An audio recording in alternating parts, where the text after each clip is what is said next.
본 방송에서 제공하는 투자 정보는 투자 판단에 대한 조언입니다. 방송에서 제공하는 주식의 가치, 가격 상승 및 하락에 대해서는 방송사에서 보장하지 않습니다.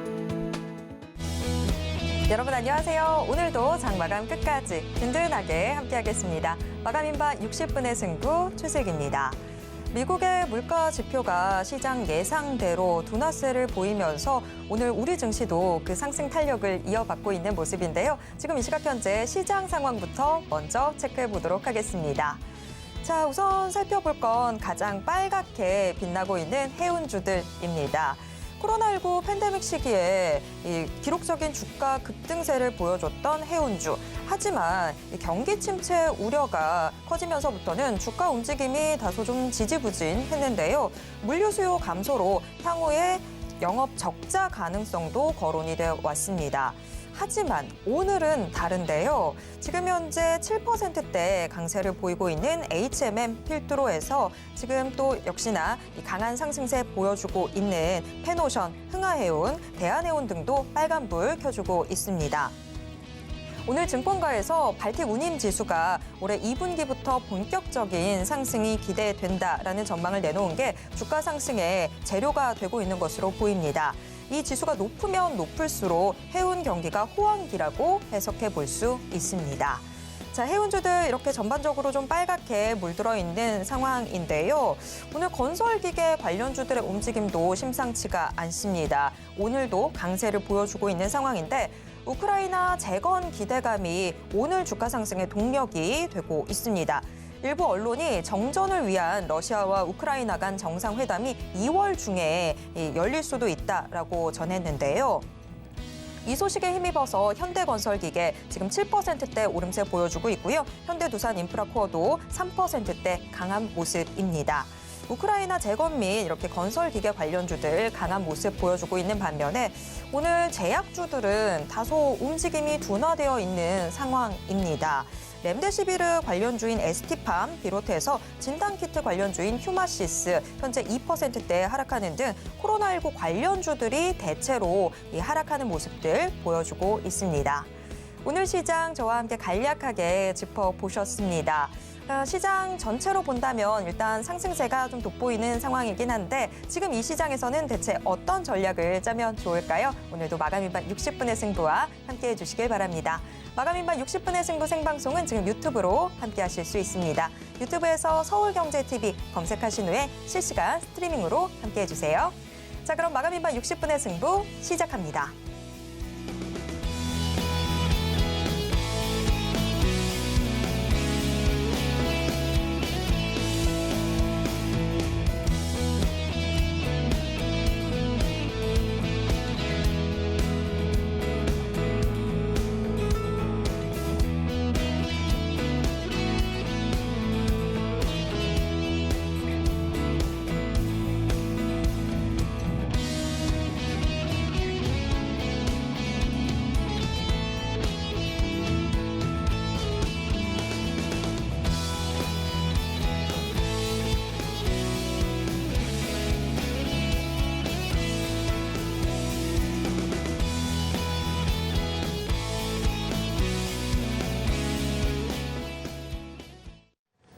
오늘 시장의 핵심 업종 알아보는 시장 극과 극으로 출발해 보겠습니다. 오늘 시장 극과 극은 와이즈 경제연구소 차영주 소장님과 함께하도록 하겠습니다. 소장님 어서 오세요. 안녕하십니까. 네. 오늘 시장 코스피는 그래도 계속해서 좀 오름세를 보여주고 있는데 코스닥은 다소 움직임이 좀 불안합니다. 지금 현재 시장 상황, 이 업종별로도 엇갈리는 모습들 확인이 되고 있는데요. 업종별 움직임은 어떤지 화면을 통해서 확인해 보도록 하겠습니다. 오늘장 강세 업종부터 확인해 보도록 하겠습니다. 등락률 모두 오후 2시 반 기준입니다. 증권주들 오늘 확실히 움직임이 좋습니다. 증권을 비롯해서 지금 이 가상화폐 관련주들도 움직임 좋은 상황인데 확실히 위험자산에 대한 선호 심리가 조금씩 더 올라가는 듯한 분위기가 포착이 되고 있습니다. 증권주들 현재 1%대 오름세 보여주고 있습니다. 방산주들의 강세 계속해서 좀 이어지고 있습니다. 어제도 참 움직임 좋았었는데 오늘도 강한 모습들 확인이 되고 있습니다. 아무래도 방산 시장의 꾸준한 성장 기대감이 지금 현재 이 상승의 동력이 되어주고 있는 데다가 아랍에미리트와의 긴밀한 협력 기대감도 역시나 주가 상승의 동력이 되어주고 있습니다. 방산주들 거의 1% 가까운 상승세 보여주고 있습니다. 항공주들 간밤에 미국 뉴욕 증시에서도 항공주들 움직임 좋았었는데 국내 증시에서도 그 흐름 이어지고 있습니다. 반면 하락하고 있는 업종 어떤 것들이 있을까요? 약세 업종 체크해 보도록 하겠습니다. 제약주들, 오늘 코로나19 관련주들이 전반적으로 좀 하락하면서 제약주들의 약세가 포착이 되고 있습니다. 또 어제는 리튬 관련주들 상승하는 모습이었었는데 오늘은 다소 좀 쉬어가는 모습입니다. 2차 전지 관련주들도 역시나 하락하고 있습니다. 네, 지금 이 시각 현재 상승하고 있는 업종 또 하락하고 있는 업종 일단 간략하게 확인을 해봤습니다. 윤석열 대통령의 2023년 첫 해외 순방 소식으로 이번에도 또 방산주에 좀 시장의 눈길이 쏠리고 있는 상황인데요. 윤석열 대통령의 방산 세일즈에 기대감은 일단 높아지고 있는 듯해 보입니다. 그래서 주가도 좀 오르는 상황이긴 한데, 자, 소장님. 근데 저희가 작년에도 태조 이방원이다 뭐다 해서 방산주들의 사실 기대가 있긴 있었습니다만 그렇게까지 또 강하진 않았었거든요. 지금 현재도 기대감은 있긴 하지만 이게 계속 지속이 될까 저는 사실 좀 의문이 있거든요. 앞으로의 주가 움직임 좀 어떻게 보십니까? 예, 이거는 이제 뭐 손익영 아나운서께서 정확히 그러니까 냉정하고 정확한 시각을 좀 갖고 있으시다라고 좀 말씀드릴 수가 있겠습니다. 우리가 이제 태조 이방원을 할 때는 이제 우리가 이제 무기를 간헐적으로 이제 수출을 했었죠. 몇몇 나라에 무기 수출했었고 아랍에미리트에도 우리가 지난 정권에서 그러니까 2022년 1월 달에 이미 천궁이라는 자주포를 수출 계약을 한 적이 있어요. 그런 식으로 이제 간헐적으로 했었고 그다음에 이제 정권이 바뀌는 시기에 노르웨이에 이제 또 우리 또 K9 자주포에 대한 어떤 또 수출 트리거가 있었죠. 하지만 우리가 태조 이방원이 본격적으로 움직였을 시기에는 그 우크라이나 전쟁 이후에 폴란드가 우리나라 무기를 뭐 갑자기 대량으로 정말 빨리 달라라고 할 정도로 계약금을 뭐 척척 내면서 하면서 어떤 새로운 트리거들을 좀 마련해냈었죠. 하지만 그 초도 물량이 이제 올 하반기 때 이제 처음으로 들어갑니다.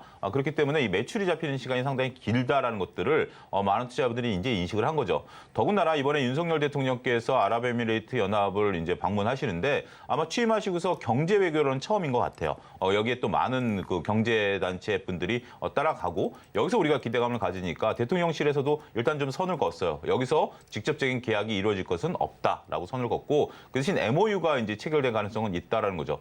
대통령께서 이제 다른 나라를 방문할 때 이제 두 가지입니다. 하나는 이미 실무진들이 다 해놓은 것을 최종적으로 양국 정상들이 사인하는 과정이 있는가 하면 하나는 우리가 가서 진짜 그야말로 맨 땅에 헤딩하는 식으로 이제 표현이 좀 과격합니다만 세일즈를 하는 거죠. 지금은 이제 후자일 가능성이 있다라고 보는 겁니다. 근데 이게 단순하게 그냥 아무 나라나 가서 우리 무기 사주십시오. 이거랑 또 차원이 다릅니다. 여러분들이 이 내용을 잘 아셔야 되는 게 불과 한두 달 전에 이재용 회장께서 아랍에미리트 연합을 원포인트 방문하신 적이 있어요. 이틀. 그때 당시에 시진핑 주석이 사우디를 방문했었던 시기입니다. 여러분들 시진핑 주석이 사우디 방문한 건 잘 아시죠? 하지만 이재용 회장께서 아랍에미리트를 방문했다는 것은 모르시는 분들이 의외로 많아요. 그때 당시에 왜 방문을 하셨냐면 미국이 아랍에미리트 연합에 무기를 공급해 준다라는 것을 승인을 했었고 그 전에 이제 사우디만 공급을 했죠. 그 대신 이제 화웨이 이제 통신 장비를 쓰지 말라라는 전제 조건을 달았었던 겁니다. 그러다 보니까 아랍에미리트 연합이 지금 5G 이제 통신 장비를 깔아야 되는데 그걸 이제 못 깔게 된 거죠. 그래서 이재용 회장께서 이제 세일즈 외교로 다녀오셨는데 지금 이제 서방 무기 체계에 우리가 이제 그 무기를 쓰고 있는 거 아니겠습니까? 이게 굉장히 중요한 게 뭐냐면 우리가 한미 연합 훈련을 할 때 미국이 쓰는 소총과 우리나라 군인들이 쓰는 소총이 다르죠. 하지만 탄환은 같은 걸 씁니다. 그러니까 이게 그 소위 그 협력이라는 게 갑자기 전쟁하다 보면 막 군인들이 섞이게 되고 막 무기도 섞이게 되는데 우리는 미군들이 쓰던 무기 그냥 그 탄알 손에 집어갖고 넣으면 발사가 된다라는 거죠. 군대 갔다 오신 분들 잘 알 겁니다. 60년대 쓰던 지금 M16 탄알도 지금 신형 우리 소총에도 들어가는 것처럼 이게 그 나라 입장에서 보면 탄약 재고 관리도 좋고 원래 탄약이라는 것은 전쟁을 대비해서 항상 쌓아두어야 되는 부분들이잖아요. 근데 무기마다 다른 탄약을 쌓아놓는다? 이거는 또 엄청난 국력 낭비죠. 한두 푼 하는 것도 아니고 그런 부분들 때문에 이번에 상당히 좀 트리거가 있을 것으로 보여져요. 따라서 중장기적인 시각으로 보셔야 된다라는 슬기 아나운서의 지적이 정확했고요. 하지만 이것은 가능성이 좀 높다라고 봅니다. 그렇기 때문에 그러한 트리거로 방산주를 좀 보셔야 되지 않을까. 더군다나 폴란드 이제 그 무기 구매 총장께서 2월 달에 이제 우리나라를 방한하도록 예정돼 있어요. 많은 얘기를 폴란드 언론에 쏟아부은 것이 우리나라에 보도되고 있습니다. 지금 우리가 KF-21 비행기를 개발하고 있는데 여기에 참여하고 싶다라는 등 아니면 우리가 무기를 도입하는 대신 생산 기지를 폴란드에 지어달라는 등 이런 얘기들이 나오고 있는데 이것도 다 가능성 있는 얘기예요. 우리도 이제 미국 무기 들어올 때 우리나라에서 조립비라든지 생산하는 것에 대한 조건으로 받아들여오지 않았습니까? 우리도 이제 그런 식으로 폴란드에 주게 된다면 나토가 열리게 되는 거죠. 그런 것들을 보게 되면 저는 단기간에 끝날 재료 같지는 않습니다. 그 대신 너무 급하게 따라가실 필요는 없고요. 떨어질 때마다 충분히 떨어질 때마다 조금씩 모아가는 전략도 나쁘지 않다 말씀드릴 수가 있겠습니다. 네. 자, 확실히 좀 방산 시장 자체가 좀 점점 더 커져 나가면서 우리가 중장기적으로 시선을 줄 만한 여지는 충분히 마련이 되어 있다라고 평가가 지금 나왔습니다. 개별적인 종목들도 좀 이야기해보면 좋을 것 같습니다. 오늘 뭐 연일 계속해서 바닥을 기어가던 광림도 오늘 상당히 좀 좋은 시세 보여주고 있는 상황이고 한국항공우주도 오늘 상승세 나쁘지 않은 상황인데 사실 주가에서 또 중요한 부분들이 실적 측면들이 있을 텐데 이렇게 무기 수출들이 이어지다 보니까 지금 한국항공우주 흑자 전환 가능성도 좀 이야기가 솔솔 나오고 있는 상황인데 자, 한국항공우주 같은 경우에는 주가에 좀 훈풍이 이제는 불어올 수 있을까요? 여기 한국항공우주는 이제 우리 무기 수출 우리가 보고 있었던 지금 아랍에미리트 연합이라든지 폴란드와는 조금 다른 결이 다릅니다. 한국항공우주는 우리가 이제 FA50이라고 그 초음속 항공기를 개발했다가 이걸 이제 우리가 이제 그 전투기로 바꾼 거죠. 그런 부분들인데 이 수출이 지금 우리가 거론되지 않는 슬로바키아라든지 아니면 뭐 다른 나라들에 지금 이제 수출하는 부분들이 지금 이제 부각이 되고 있어요. 여기에 한국항공우주가 하고 있는 뭐 그러니까 위성 발사 말고도 원래 보잉에 이 날개를 납품하고 있었는데 이번에 브라질 업체와 또 이것을 계약을 맺었습니다. 브라질이 의외인 것들이 뭐냐면 우리 소위 이제 그 부자분들이 돈 많으신 분들이 타는 전용기들 있잖아요. 그건 이제 규모가 좀 작죠. 우리가 얘기하는 보잉 같은 경우는 수백 명이 타는 거고 이거는 이제 수십 명 타는 거죠. 이건 브라질이 강자예요. 브라질이 강자인데 여기서 수주를 해왔고 여기서 이제 또 추가적인 오늘 이제 나온 리포트의 얘기입니다. 증권사들에서 나온 리포트를 보면 우리가 이제 소위 드론을 생각하게 된다면 날개가 위로 꺾이는 거잖아요. 근데 이게 좌익 항공기라고 그러거든요. 이거를 그들과 같이 개발하겠다라는 거예요. 그러면 도심의 운행이 가능한 거죠. 소위 말해서 우리 뭐 여의도에서 이게 떴다가 부산의 해운대에 내릴 수 있는 그 긴 활주로가 필요 없는 거죠. 그러면 물론 이제 수요는 한정돼 있긴 합니다만 충분히 이거는 비싼 가격에도 팔리는 거기 때문에 규모의 경제가 된다라는 거죠. 이런 뉴스들이 오늘 나오면서 한국항공우주가 어제는 이제 하나에어로스페이스가 움직였다라면 서로 앞서거니 뒤서거니 하면서 그러니까 지금 이제 이쪽 윤석열 대통령님하고는 좀 결이 다르긴 하지만 본업에 있어서 지금 매출이 늘어나고 있다는 측면에 있어서 한국항공우주가 각광을 받고 있다. 말씀을 드릴 수가 있겠습니다. 네. 자, 어쨌거나 뭐 이슈는 다릅니다만 계속해서 방산이라고 하는 큰 테마 안에서 순환매가 좀 일어나는 듯한 이런 분위기들 포착이 되고 있습니다. 자, 방산주들 이야기는 이쯤에서 정리를 해보도록 하겠고요. 오늘 시장에서 제약주들 다소 좀 움직임이 둔한 그런 상황인데 JP모건 헬스케어라고 하는 정말 빅 이벤트가 있음에도 불구하고 제약 바이오주들의 지금 움직임은 좀 답답한 그런 상황인데요. 특히 지금 뭐 여러 가지 이야기들 나오고 있어요. JP모건 헬스케어가 정말 모처럼 오랜만에 열렸음에도 불구하고 굵직한 어떤 이슈가 될 만한 건 없었다라는 평가들이 좀 나오고 있는 상황인데 제약 바이오주 약세 배경 뭐 이런 실망감 때문이다라고 해석해 볼 수 있을까요? 예, 일견 그런 부분들이 있을 것으로 보여집니다. 이제 우리가 얼마 전에 끝난 CES도 그렇고 이번에 JP모건 헬스케어 컨퍼런스도 그렇고 기대감들이 상당히 있었죠. 더군다나 이제 3년 만에 열리는 대면 행사이다 보니까 많은 기대감이 있었습니다만 CES도 별로 그렇게 이번에 뭐 부각되는 것들이 없었던 것 같아요. 뭔가 소문난 잔치였는데 네, 먹을 게 없었던 것 같아요. 과거 어느 때보다 더 그런 것 같아요. 특히 뭐 로봇과 관련해서 레인보우 로보틱스는 이제 삼성발 트리거로 좀 올랐다가 오히려 조정을 좀 지금 이제 조정을 약간 이제 시작하는 듯한 느낌이고 JP모건 헬스케어 컨퍼런스 같은 경우도 기대감을 일부 좀 갖고 있긴 했었습니다만 오히려 지금 뭐 어떠한 뉴스도 지금 나오고 있지 않는 것 같아요. 역시 코로나가 몰고 온 하나의 현상이다라고 말씀드릴 수가 있겠고 코로나 때 이제 많은 글로벌 제약사들이 서로 간에 지금 내놓지는 못했습니다만 웬만한 기업들은 다 코로나 치료제라든지 백신 개발에 뛰어들었죠. 거기서 이제 성공한 게 모더나와 화이자이고 우리나라 같은 경우도 성공했습니다. 좀 뒤늦은 감이 있다 보니까 다른 쪽에 이제 신경을 못 썼던 것 같아요. 그러니까 이번에 새롭게 내놓은 것들이 별로 없었다라고 좀 말씀드릴 수가 있겠죠. 결국 기대감으로 올랐었던 주식이기 때문에 여기에 이제 기대감까지 그래도 한두 개 정도의 뭐 우리가 뭐 그 알츠하이머 치료제 이런 얘기가 나오면서 좀 관련 주가가 움직이긴 했습니다만 아니 미국이 개발한 알츠하이머 치료제가 왜 우리나라와 연관성이 있을까요? 이런 부분 한데 그런 것조차도 지금 없다 보니 전반적으로 이게 상대적으로 약하다라는 거예요. 근데 의외인 것은 뭐냐면 지금 이제 미국에서 지금 CPI 지표가 우리 예상치에 적중했잖아요. 물론 속내로 들어가면 이제 서비스가 조금 올라간 건 있습니다만 어찌됐든 금리 인상이 강력하지 않을 것이다라고 보는 시각이 있었고 이것에 따라서 뉴욕 증시가 올랐잖아요. 근데 우리나라 성장주인 바이오는 왜 빠지죠? 저는 여기에 지금 핵심이 있다라고 보는 겁니다. 오늘 같은 경우 빠지는 업종들을 보게 된다라면 뭐 엔터주도 빠지고요, 네카오도 빠집니다. 소위 성장주 섹터 아닙니까? 그러면 미국이 금리 인상 기조가 좀 완화된다라는 스탠스 얘기를 하고 있었습니다. 그렇게 된다라면 성장주 지금 미국의 밈 주식들 엄청나게 올리지 않았습니까? 왜 오늘 우리나라 국내에서 이것들이 소외받을까요?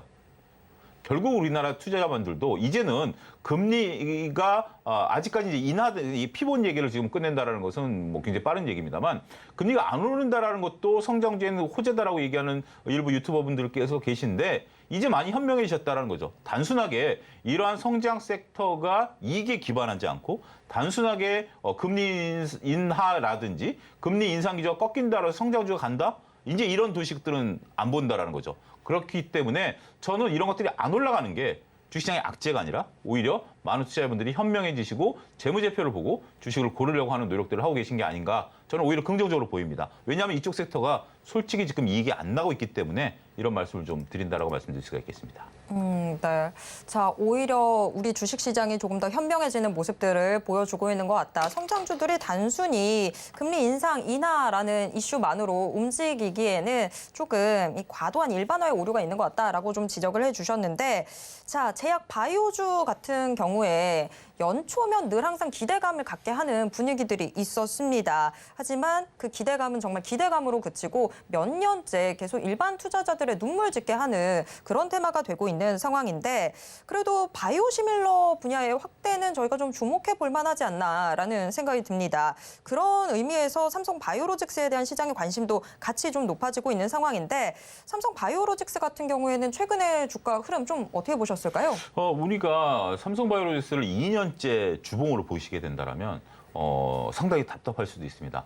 지금 여러분들 뭐 차트를 안 보신다 하더라도 80만 원, 저 팔자라는 숫자 굉장히 익숙하실 거예요. 한때 70만 원 됐다가 80만 원 후반 됐다가 정말 오르는 거냐 안 오르는 거냐라는 거죠. 저걸 2년째 갖고 있었으면 굉장히 답답하실 테지만 네카오를 2년째 갖고 계신 것보다는 오히려 마음 편하실 겁니다. 네카오는 지금 2년 사이에 반토막이 났지만 삼성바이오로스는 올라가는 것도 아니고 내려가는 것도 아니다라는 거죠. 저는 이 부분이 있어서 나름대로 의미가 있다라는 거죠. 이걸 월봉으로 놓고 본다라면 플랫하게 멈춰 있는 거죠. 삼성바이오로직스가 작년 초만 하더라도 PR에 대한 논란들이 있었습니다. PR이 100배가 되니까 이게 과연 적절하냐라는 거죠. 근데 주가는 멈춰 있고 이익은 급증하다 보면 PR은 어떻게 되죠? 낮아지게 되는 거죠. 시간을 기다리고 있는 겁니다. 저는 삼성바이오로직스야말로 정말 장기 투자를 하고 내가 같이 투자를 하겠다라면 장을 담가야 되는 주식이라는 거죠. 우리가 삼성전자를 30년을 내가 갖고 있었으면 돈이 얼마가 됐을 것이다라고 얘기하는 분들이 2020년 많았고 그래서 30년을 다시 갖고 있으시라는 분들이 있었는데 저는 거기에 반대를 단호히 하는 거죠. 30년 동안 삼성전자가 올라온 것은 인정합니다만 30년 뒤에 삼성전자에 대한 것은 전 답할 수 없다. 대신 삼성바이오로직스에서 30년 갖고 있으면 얘가 달라질 수도 있다. 저는 그렇게 보는 겁니다. 결국 장기 투자의 개념에서 본다면 저는 삼성전자 할래, 삼성바이오로직스 할래 0.1초도 망설이지 않고 삼성바이오로직스입니다. 제가 보는 뷰에 있어요. 삼성전자 같은 경우 그동안 우리를 먹여 살렸고 이건희 회장의 작품이죠. 삼성바이오로직스는 이재용 회장이 이건 내 회사고 내가 만든 거다라고 누누이 얘기를 하고 다녔습니다. 그런 부분들을 보고 미래 먹거리는 이제 반도체에서 제약바이오 헬스케어로 바뀔 가능성이 높다라는 거죠. 삼성전자가 나쁘다라는 게 아니라 우리가 이제 장기 투자라는 개념은 이제 30년, 자 지나온 30년을 보고 우리가 판단할 게 아니라 앞으로 우리가 30년을 바라본다면 과연 어느 쪽에 방점을 찍을 것인지에 대해서 고민을 하게 해주고 한번 우리가 생각하게 만드는 그런 주식이 아니겠는가 말씀드릴 수 있겠습니다. 그렇죠. 과거가 계속해서 또 그대로 나타난다라는 보장은 또 없다 보니까 우리가 또 미래를 긍정적으로 또 해석을 해봐야 될 텐데 그런 측면에서 삼성 바이오로직스 최근까지의 주가 흐름은 좀 답답했을지언정 앞으로는 조금 더 열려 있다라고 볼 수 있을 것 같습니다. 자, 오늘 시장 강세 업종 또 약세 업종 모두 같이 둘러봤는데요. 지금 이 시장 상황 속에서 차용주 소장님이 주목하고 있는 종목은 어떤 종목일지 궁금해집니다. 소장님 현재 탑픽은 어떤 종목일까요? 저는 하나에어로스페이스입니다. 하나에어로스페이스 물론 이제 방산과 관련해서 얘기하는 거 아니냐는데 저는 길게 끌고 가셔도 좋다라고 좀 보는 거죠. 첫 번째는 하나에어로스페이스 이제 하나그룹 자체가 방산에 대한 욕심이 많다라는 거죠. 이거는 김승현 회장의 의지입니다. 우리나라의 이제 이 소위 그 그룹들, 재벌 회사들에서 중요한 것은 총수의 의지거든요. 총수의 의지에 따라서 그룹들이 일사불란하게 움직인다라는 겁니다. 자, 원래 이제 우리가 알려지기로는 삼성그룹 내에서도 원래 이병철 회장이 반대했지만 이건희 회장이 해서 삼성전자를 만들었다라고 얘기가 알려지고 있지 않습니까? 그 뚝심을 밀어붙여가지고 지금 삼성전자가 나온 거죠. 자, 현대차 그룹 같은 경우도 우리가 삼성동에 그때 당시 10조를 들여서 땅을 샀을 때 지금 물론 그게 더 잘 된 일이긴 하지만 많은 증권가에서 그거를 안 좋게 보고 주가가 떨어지긴 했어요. 근데 그렇게 10조를 들여서 땅을 산 것은 정주영 회장의 의지였죠. 우리의 계열사들 하나로 모아라라는 의지였고 세 번째로는 LG그룹 같은 경우 지금 이제 성과가 나타나긴 하지만 전장 사업에 뛰어들라라는 회장의 의지가 있었고 그 부분을 끌고 가는 거죠. 지금 하나그룹의 의지는 방산입니다.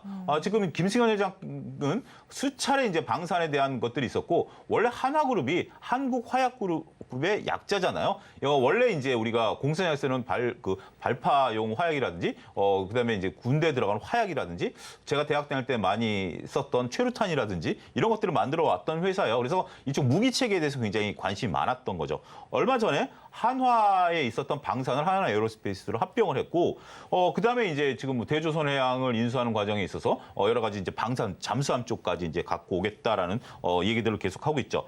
결국 김승현 회장은 언론에 대해서 나는 한국의 로키드 마틴이 되겠다라는 얘기를 수차례 밝혔습니다. 그래서 이 부분에 있어서는 굉장히 저는 중요하다라고 보는 거죠. 더군다나 이제 하나 에어로스페이스는 폴란드와의 협업 관계에 있어서 중요한 역할을 할 가능성이 있다라고 보는 부분들도 있죠. 공장을 짓는 데 있어서 하나그룹의 글로벌 네트워크망들이 움직이게 된다는 거죠.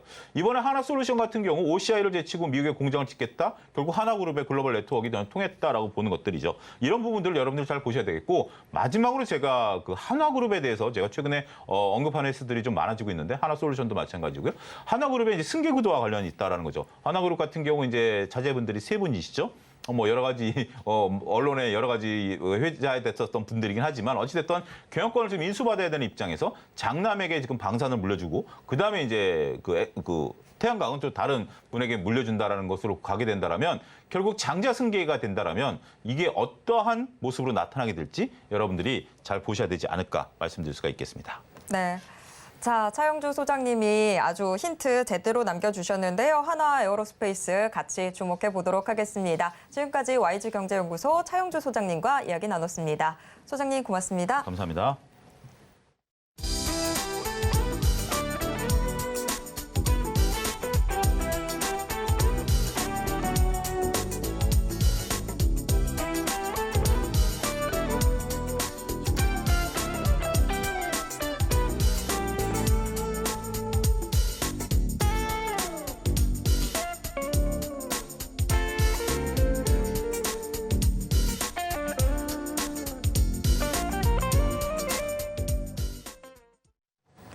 자, 이제 슬슬 내일장 수익에 대한 고민도 해결해 보셔야 되겠죠. 지금 이 시간 내일런 통해서 그 고민 해결해 보시길 바랍니다. 오늘의 내일런은 S인베스팅코리아 임혁 연구원과 함께 이야기 나누도록 하겠습니다.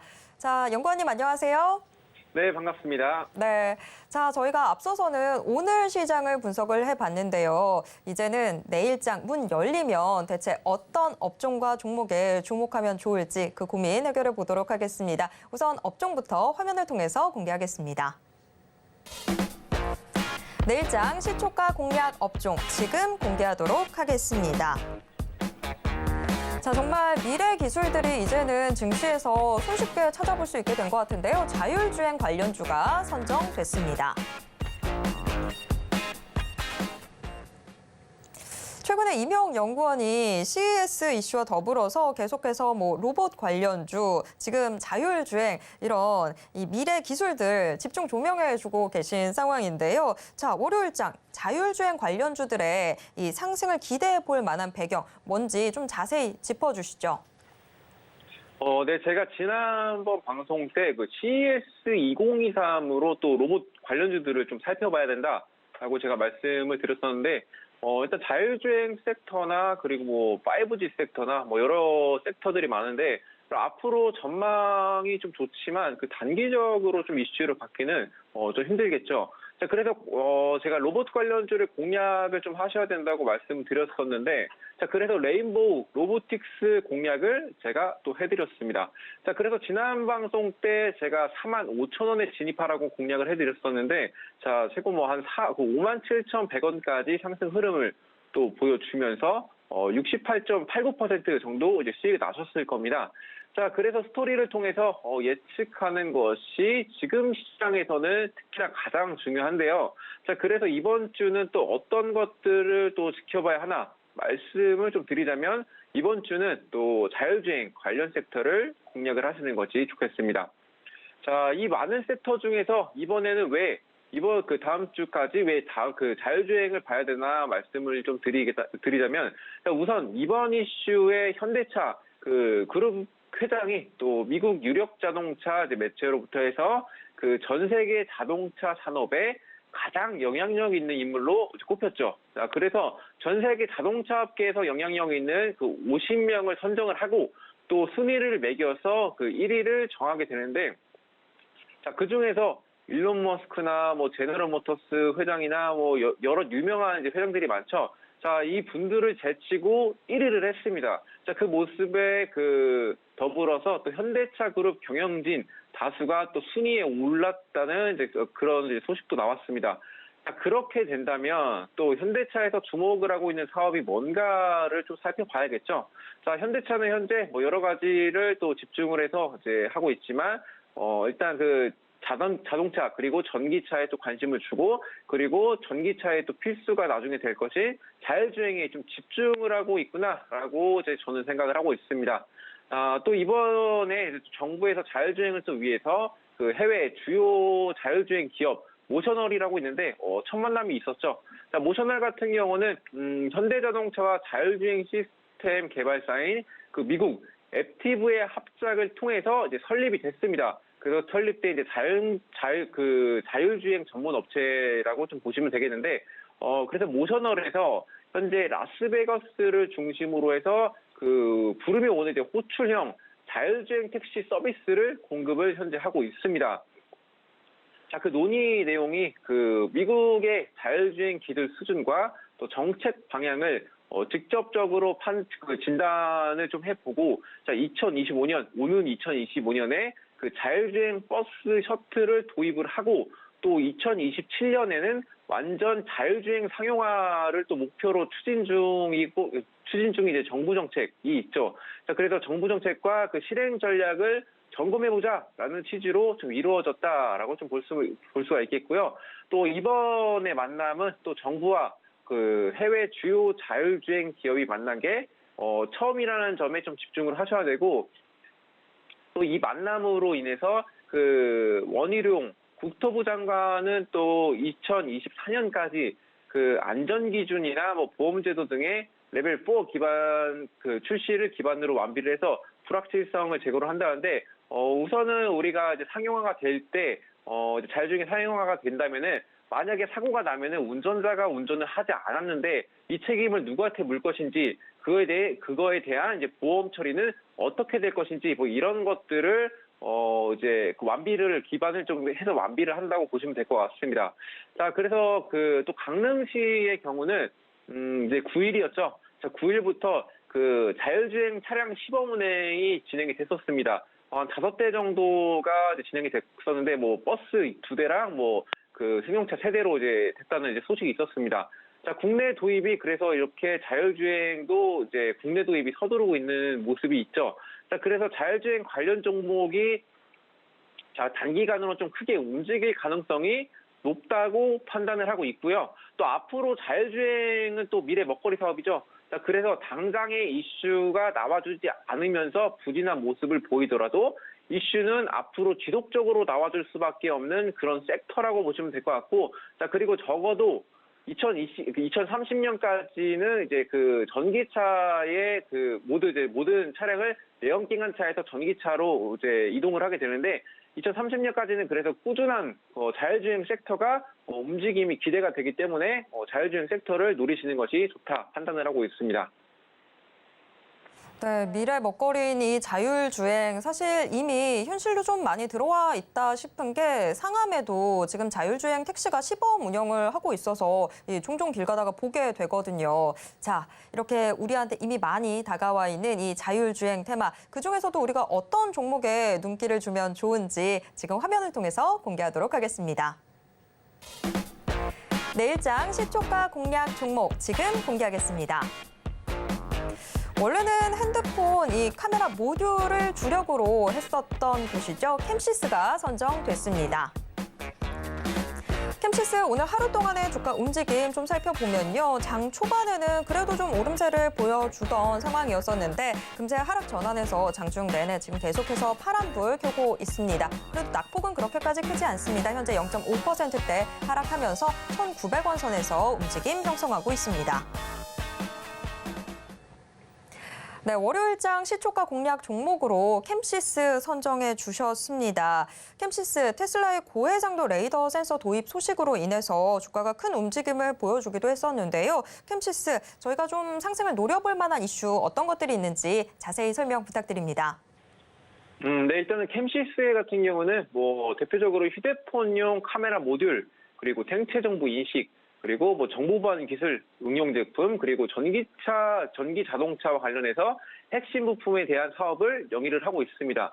이렇게만 들어도 여러분들이 투자에 대한 메리트가 있다고 이제 판단을 하실 거라고 믿고 있고, 또 휴대폰 카메라 모듈을 주력 아이템으로 개발하고 생산을 해서 이제 중요한 점이 주 고객사가 이제 삼성전자라는 점입니다. 자, 삼성전자 무선 사업부에 공급을 현재 하고 있고, 자, 말씀을 좀 해주셨는데 테슬라가 또 이제 1월 중순부터 이제 새로운 레이더 장치를 판매할 계획에 또 수혜를 볼 수 있는 이제 그런 종목이라고 보시면 될 것 같은데, 일단 그 주목을 받을 수밖에 없는 게 말씀드렸듯이 이 종목 같은 경우는 이제 카메라 모듈로 앞으로는 그 레이더를 쏴서 그 거리를 측정한다면 앞으로는 카메라로만 이제 거리가 측정하는 그런 기술을 이제 개발하기 때문에, 자, 그래서 이제 수혜를 받을 수 있겠다라고 이제 판단을 좀 하시면 되겠고, 자, 그리고 그 자회사가 있죠. 세보 모빌리티가 있는데 여기서 또 초소형 전기차를 만들면서 시장에 진출을 했죠. 자, 초소형 전기차 같은 경우는 일단 굉장히 말 그대로 조그만한 전기차인데 시장 규모가 크지 않습니다. 조그만한 그 전기차는 세보 그 모빌리티에서 만든 세보만 이제 단독으로 거의 있다고 보시면 될 것 같고, 그래서 시장 규모가 굉장히 작기 때문에 그 대기업들이 진출을 할 생각도 안 하고, 그리고 가격도 저렴하기 때문에 제가 봤을 때는 자전거랑 그 자동차 그 사이라고 좀 보시면 될 것 같습니다. 자, 그리고 이제 또 메리트가 있는 게 최근에 그 수급의 움직임을 본다면은 외국인들이 조금씩 물량을 좀 담아내는 좀 모습이 보여지고 있거든요. 자, 그래서 대부분 본다면은 최근 들어서 조금 순매도 보였었지만 이렇게 관심이 보이고 있다는 거는 이제 더욱더 관심을 보이기 전에는 우리가 선취매를 통해서 이제 수익을 볼 수 있다는 점이죠. 자, 그래서 미리 진입해서 나중에 올랐을 때는 편하게 보고만 있으면서 수익 실현 편하게 하시면 된다라고 좀 보시면 될 것 같고요. 그리고 재무제표도 이제 살펴봐야겠죠. 재무제표 같은 부분도 이제 살펴보자면은 우선 중요한 점이 매출액이 일단 감소를 했습니다. 자, 19년도부터 이제 21년도까지 이제 감소세를 보였었는데, 일단 그 매출액은 그래서 22년도죠. 자, 22년도 작년 달에는 21년도 이제 3분기만 보더라도 매출액을 21년도 대비해서 올랐던 증가세를 좀 보였고, 영업이익 같은 부분도 이제 그 19년도, 20년도를 흑자였지만 21년도에는 마이너스 226억 원 적자를 봤습니다. 하지만 22년도 1분기에는 31억 원, 2분기는 42억 원, 3분기는 34억 원으로 이제 적자폭을 한 번에 단숨에 줄이고 흑자로 바로 전환해서 영업이익을 올렸던 이제 그런 모습이고, 단기 손익 같은 부분은 19년도만 흑자입니다. 그리고 20년도, 21년도는 적자를 보였습니다. 그래서 이제 작년도는 1분기는 19억 원, 그리고 2분기 21억 원, 그리고 3분기에는 24억 원으로 이제 영업이익과 같이 보시면 되겠는데, 이제 당기순이익은 이제 20년도에 적자를 이제 이어왔다가 이번에 흑자 전환을 했다는 점, 여기서 좀 주목을 할 필요가 있겠고, 또 뭐 차트의 좀 움직임을 좀 살펴보자면은 최근 들어서 조금 등락을 좀 많이 했었죠. 등락을 많이 하다가 지금 현재 하락 추세에서 다시 상승 추세로 이제 바뀌고 있는 이제 그 추세선을 확인할 수가 있겠습니다. 현재 뭐 이동평균선을 기본적으로 보시는데, 이동평균선상으로는 아직까지는 좋지 않습니다. 하지만 단기 평선들이 중심선을 지금 골든 5일선 같은 경우는 이제 올라탔고, 그리고 이제 11선 같은 경우는 이제 골든 크로스할 지점을 찾아가면서 조정을 보이고 있습니다. 그래서 그 시점을 잘 노리신다면은 이제 큰 수익으로 이어지고, 이슈가 한 번 더 나와준다면은 굉장히 많이 이제 급등할 가능성이 있습니다. 그래서 일단 시초가로 이제 월요일 시초가로 진입을 좀 하셔도 되고요. 지금 현재 눌림목이라서 5일선의 지지를 받기 때문에 지금 시초가를 진입하시고, 그리고 이제 목표는 제가 봤을 때는 그래도 이슈가 나와준다면 2,200원 선까지는 충분한 상승 보여주지 않을까. 자, 그 다음에 계속 이슈가 모멘텀이 이어진다면은 한 2,500원 선까지도 볼 수 있겠는데, 일단 시장 상황에 따라 다르기 때문에 맞게 대응하시는 것이 맞다고 판단을 하고 있고, 그리고 전저점을 본다면 1,680원이죠. 자, 1,680원 전저점을 이탈을 한다라고 한다면, 여러분들도 아시겠지만 전 저점을 이탈한다는 것을, 이제 강력한 지지 라인이 무너졌기 때문에 정리를 하시는 것이 좋겠습니다. 네, 캠시스 가격 전략까지도 짚어주셨는데요. 지난주에 소개해 주셨던 레인보우 로보틱스가 20%가 넘는 상승률 기록하기도 했습니다. 지난주에 이어서 이번 주에도 또 주봉상으로 양봉을 만들어내고 있는 만큼 캠시스도 같이 기대해 보도록 하겠습니다. 지금까지 이명 연구원과 함께했습니다. 연구원님 고맙습니다. 네, 감사합니다. 네, 장 마감 임박해 오고 있습니다. 현재 동시효과 상황 어떻게 전개되고 있는지 화면을 통해서 확인해 보겠습니다. 오늘 코스피 지수 0.98% 오른 2,388선에서 장 마칠 것으로 예상되고 있습니다. 이어서 코스피 수급, 코스피 일중 흐름 확인해 보도록 하겠습니다. 오늘 코스피 계속해서 오름세를 좀 보여주고 있습니다. 다만 장 초반에 비해서는 상승폭 다소 좀 제한되는 분위기입니다. 이어서 코스피 수급 확인해 보도록 하겠습니다. 코스피에서 기관과 외국인이 동반 매수세를 보여주고 있습니다. 외국인이 3거래일 연속해서 사자세 보여주고 있고, 기관은 하루 만에 매수 전환했습니다. 이어서 코스피 시가총액 코스닥 지수 확인해 보도록 하겠습니다. 코스닥 0.17% 오른 712선에서 장 마칠 것으로 예상되고 있습니다. 다음 확인해 보도록 하겠습니다. 코스닥 일중 흐름인데요. 코스닥 장중 대체로 약보합권에서 움직이는 모습 확인됐었는데 장 후반 들어서 다시 힘을 내주고 있습니다.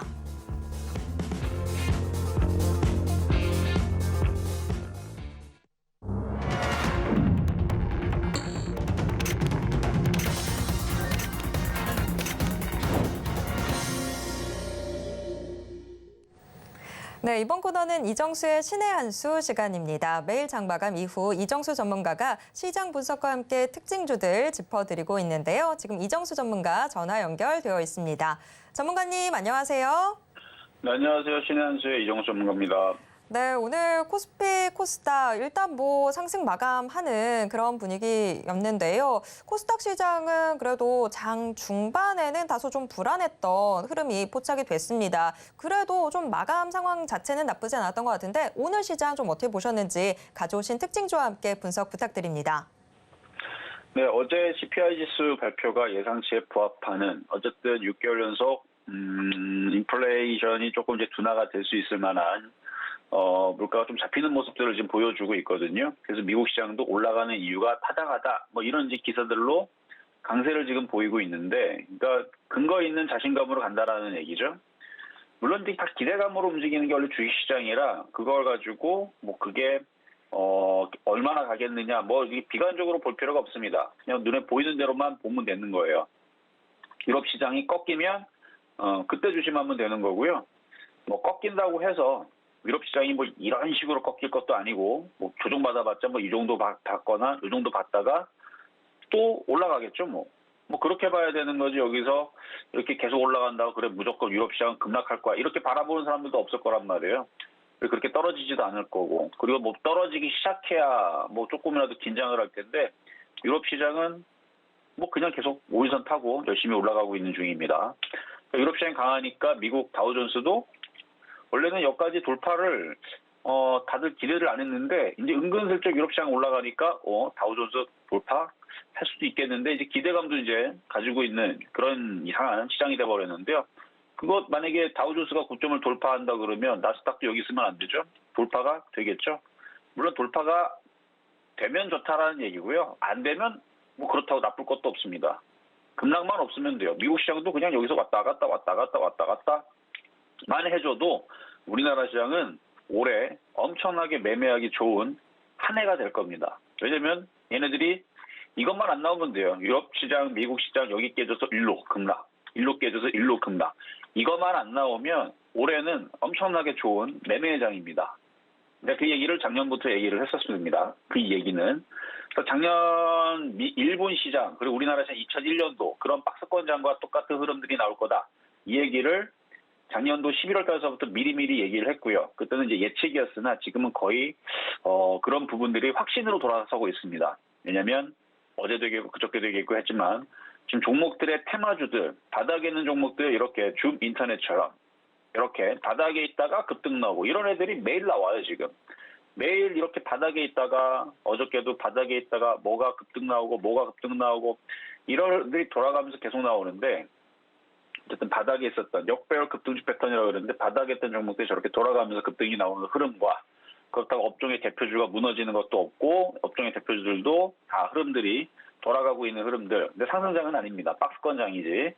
그래서 급락이 나오는 게 아니고 이제 대형주도 돌리고 개별주들은 급등이 나오고 뭐 다 급등은 안 나왔지만 슬금슬금 바닥에 있는 종목들이 움직여주고 이런 흐름 속에서는 박스권이 계속 맞습니다. 그래서 올해 시장은 박스권장이고요. 어느 정도 올라가면은 떨어지겠지라는 생각을 해도 작년처럼 뭐 그렇게 막 떨어지고 막 급락 나오고 막 이런 들은 쉽게 나오지 않을 거예요. 그러니까 매매하기 참 좋은 장이죠. 급락은 잘 안 나오는데 올라가는 건 참 잘 가고. 그러니까 빠지는 건 2% 빠지는데 올라가는 데서 맨날 상한가 간다. 그것만큼 좋은 장이 어디 있습니까? 뭐 조금 제가 과하게 얘기하긴 했지만 작년에는 2% 올라가고 다 한가 떨어지는 그런 느낌이었다면 지금은 그렇지 않다라는 얘기입니다. 그래서 뭐 떨어지는 것보다는 올라갈 거에 대해서 기대감을 가지고 매매하기 참 좋은 장이다 이렇게 보시면 되겠고요. 뭐 테마주들도 좋지만 근데 오늘은 특별히 수급을 보면은 기관과 외국인들이 주식을 많이 사요. 오늘도 어제도 마찬가지 그저께도 마찬가지 계속 외국인들 기관들 매수가 들어오고 있는데 또 코스닥에서는 지금 매도가 나왔죠. 그래서 전체적으로 오늘은 대형주의 흐름들이 좋았습니다. 물론 아까 봤지만 여기 작은 애들 뭐 지오소프트 이거 대형주 아니지만 가벼운 애들 뭐 몇몇 테마주들은 그냥 급등하는 거고요. 그래서 이렇게 시장은 거래소 대형주가 받쳐주면 시장은 안 무너집니다. 그래서 시장이 이렇게 뭐 급락해갖고 뭐 예전처럼 뭐 여기가 막 무너지고 뭐 이게 또 이렇게 날아오겠지 이런 생각을 하지 말고 그리고 어차피 다음 주 다다음 주 되면은 또 그 명절날이지만 명절날 앞두고 또 흔들릴 거 생각하고 또 겁먹을 그럴 흐름도 아닌 것 같아요. 그래서 지금은 바닥주 아직 안 움직인 게 있다면 그냥 뭐 설날 이후까지도 그냥 내비로 돌려갈 것 같고 만약에 많이 좀 올라왔다 그러면 뉴스에 잘 팔면 됩니다. 그렇게 뭐 계속 매매를 하는 좋은 장이다 이렇게 말씀을 드리고요. 그럼 이제 종목 두 가지 살펴볼 텐데요. 먼저 하나 에어로스페이스라는 종목. 자, 방산주입니다. 우주항공 테마 방산주인데 지금 내일서부터 6박 8일간 아랍에미레이트 UAE 그다음에 이제 유럽 쪽으로 순방을 가죠. 그래서 이제 많은 세일 유럽 순방을 가는데 이제 많은 부분들에 대해서 지금 기사들이 나오는 부분들은 방산 쪽이라든지 원자력이라든지 이런 쪽에 세일즈들이 이루어질 것이다. 뭐 목적은 뭐 여러 가지가 있겠지만 일단 뭐 다보스 포럼을 참석을 하기 위해서 이제 뭐 가는 겸 겸사겸사 가갖고 이제 세일즈도 하고 뭐 그러는 거죠. 뭐 늘 있었던 흐름들이니까 여러분들도 뭔 얘기인지 아실 거고. 그래서 그거로 인한 이제 그 지금 당산주들도 움직임들이 며칠 전부터 조금씩 나오기도 했고, 그래서 얘도 방산주고요. 그리고 2월 달에서는 이제 폴란드 국영 방산기업 회장이 방한할 예정이고, 그걸로 인해 가지고 이제 2차 뭔가 또 계약이 또 있지 않을까, 뭐 이제 그런 기대감 때문에 지금 종목들이 좀 움직이는 것 같아요. 오늘 방산주들. 그래서 방산주 이거 말고도 뭐 현대로템도 있을 거고, 풍산도 있을 거고, 퍼스텍도 있고, 한국항공우주도 있고, 여기 보이는 이게 다 방산주거든요. 그래서 이쪽에 있는 흐름들이 2월 달에 있을 폴란드 국영 회장 방한하는 거 말고도 이번엔 이제 다보스 포럼을 가면서 여러 세일즈에 대한 그런 기대감, 그리고 요거 보면은 이제 원전 테마주들도 그래서 최근에 좀 움직였던 흐름들도 그래서 움직이는 것 같고, 지금 그냥 기대감에 움직이는 겁니다. 근데 막상 뚜껑을 열어봤더니 갔다 왔는데 별거 없으면 흔들릴 수도 있으니까, 지난번에서도 세일즈 갔다 왔는데 별로 그렇게 성과가 없었죠. 그래서 종목들 다 흔들렸던 기억이 좀 나는데, 이번에는 좋은 성과들이 나오기를 바라면서, 어쨌든 그래서 얘는 두 가지 이슈가 있으니까요. 이번에 세일즈가 별로 성과가 없어도 2월 달에 있을 또 기대감이 있으니까 전고점 돌파 시도 나오고 있는 것 같아요. 이 정도 올라왔으면 수급도 지금 좋고, 그러면서 전고점까지는 붙여서 가지 않을까 싶네요. 두 번째는 현대건설기계입니다. 현대건설기계. 자, 지금 우크라이나 전쟁 같은 경우도 지금 뭐 별로 기사가 그렇게 뭐 심각한 뭐 전쟁 기사들은 다 날아오지를 않죠.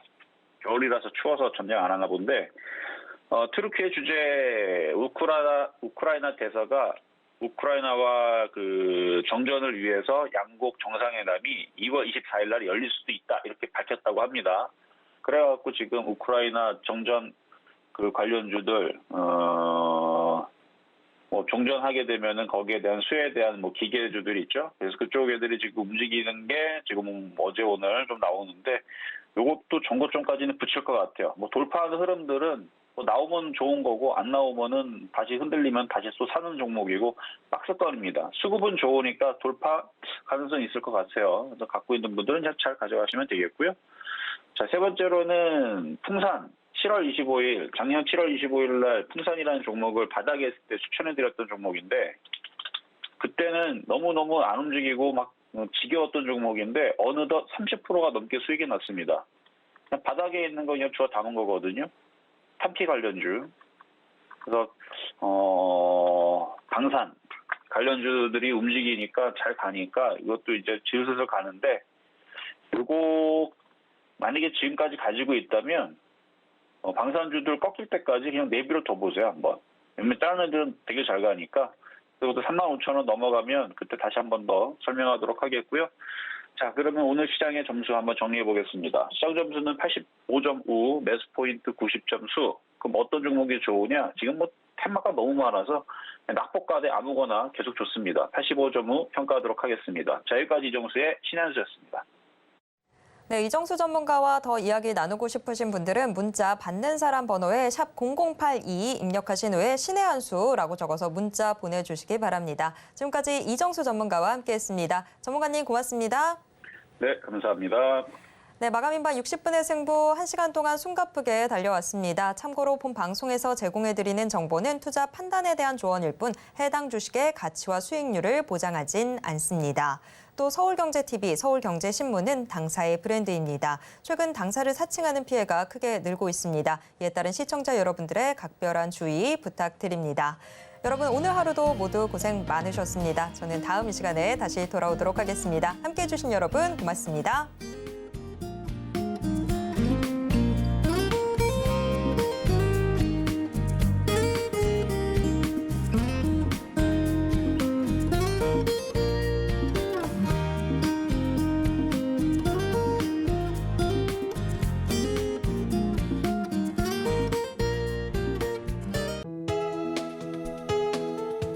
본 방송에서 제공하는 투자 정보는 투자 판단에 대한 조언입니다.